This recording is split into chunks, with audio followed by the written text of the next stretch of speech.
Ito ay rated SPG. Striktong patnubay at gabay ng magulang ang kailangan. Maaaring may masiselang tema, lengguwahe, karahasan, sexual, horror o droga na hindi angkop sa mga... Dumating na nga pagkakataon na hinihintay nga nito ni Mayumi na may pakilala nga ang anak niya ngang si Ikit sa kanyang palangga, na masayang-masaya naman nga itong si Mayumi na ipakilala nga ito sa kanyang asawa, at tanggap rin naman nga ng kanyang pangalawang asawa itong ang si Ikit, dahil ganun din naman nga itong si Mayumi na tinanggap nga rin ang anak nga ng kanyang asawa. At isa nga rin to sa dahilan kung bakit nga sila bumalik nga ng Pilipinas. Ngunit kahit nga anak ni Mayumi itong si Ikit, ay kinikailangan pa rin nga ni Ikit na magtrabaho nga sa resort nila.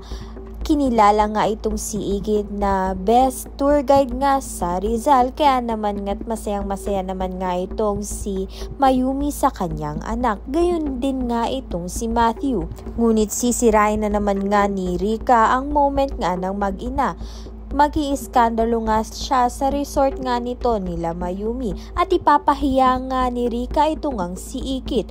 Ngunit hindi na nga magtatagumpay itong si Rika at si Angela, dahil nga ay si Mayumi na nga ang makakalaban nga nito ni Rika. Kaya naman nga't si Rika nga ang napahiya at napalayas sa resort nga nito ni Mayumi. Sa kabilang banda naman nga may balak ngang pakasalan nga ni Matthew itong ang si Ikit, dahil nga ay nakikilala niya nga itong si Ikit at gumagaan nga ang loob nga niya kay Ikit.